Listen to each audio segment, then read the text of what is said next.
Right, so up at the allotment, and this is where we get into the second sowings, the important ones. So I like to class most of these veg now as my own Latin term as one-trick ponies.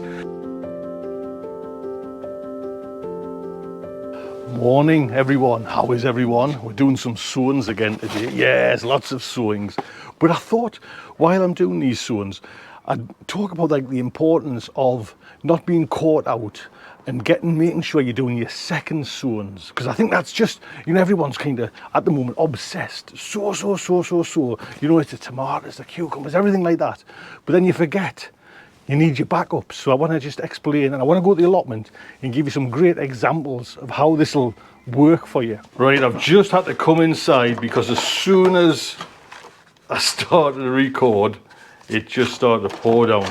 So what I'm sowing now is not the kind of second sowings. These are going to be, and I'll just have a little talk with you about these as well. These are like the likes of courgettes and cucumbers, and these are the first sowings, but I don't want to forget about the importance of the second sowings.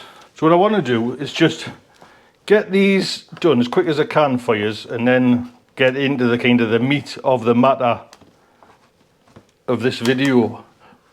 But this is a good example of like getting too caught up on, don't get us wrong, it's hard, do you know what I mean? But don't getting too caught up on all sowings and forgetting your back infantry. So we have some courgettes, butter stick F1. This is from Grown Local.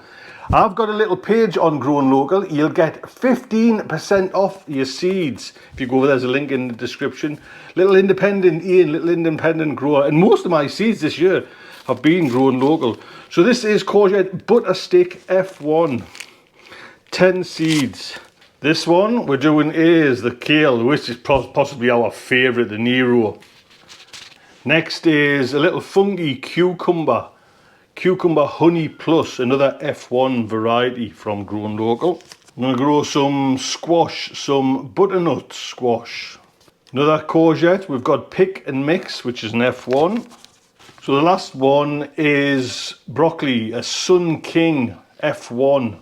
Now this is getting into the second sowings, the importance, but we'll get this done now and then I'll explain. So this is all part of my little, as you know, the Super 7, which I'm using to kind of germinate most things at the moment. So we'll get them into the greenhouse. Now the neat thing about all this as well, it's all recyclable from Grown Local, so that's nice. It all goes in the compost. There we go, so that's them all lined up there now. Funny enough, I never labelled that one, so that has to be, I'll have to watch the video back. So this is the ongoing sowing, but I want to show you now to keep up to date with your second sowings. And for that, I'll show you this as well before we go to the allotment. So this is one of my trays there, and I'm lucky enough now to be able to kind of use like the big long trays. This is like a pick and mix salad, and it's all perfect now, ready to be harvested.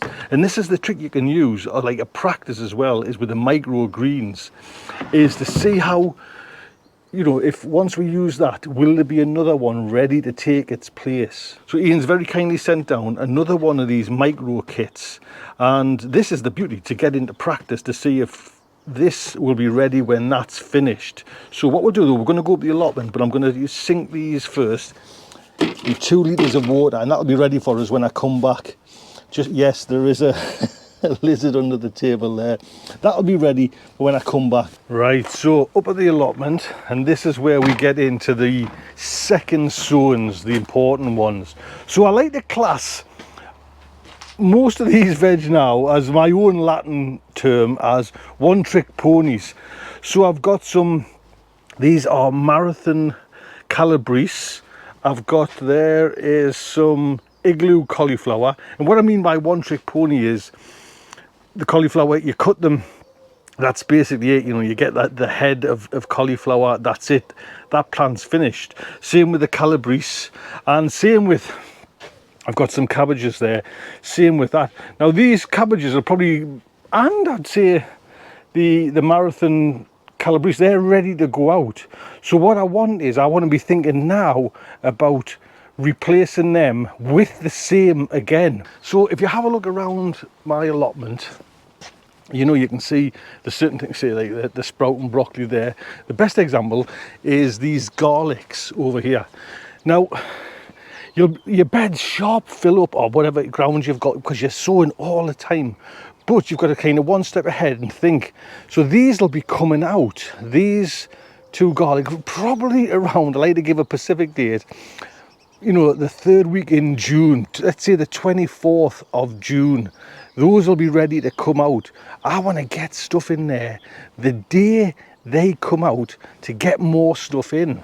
Now, if you really want to be on top of your game, what you could do there now, and I did it, and I'll just show you over here on the last video, is interplant already with Sowings. So I've got some, as you can see there, the lettuce coming there now. So lettuce is a great one to just keep on sowing and sowing and sowing. So although I've got like the cabbage there, again, I'm thinking one step ahead. I'm going to sow them now as well. And these will be the igloo cauliflowers. Just pop these in there. So while I'm here, I might as well do, because I've got two from Grown Local, I've got the bright and spicy mix. And this is one of them long trays again. So I'm still going to do the kit down at home, but I'm just going to keep this one here now. Right, so we're back here there, and it's nicely done there. So what I'm going to do is sow this little kit. Don't forget, Grown Local, you get 15% off. There's a link in the description if you use the word potty for all things seeds. Yes. So I'm going to do this there now, but really the goal of this video is to kind of, yes, I know we're kind of sowing courgettes, you know, cucumbers, all those kind of things, but don't forget your second sowing of, you know, your one-trick ponies, as I like to call them, because all of a sudden you've got empty beds, and that's the last thing you want. Look after yourself, take good care.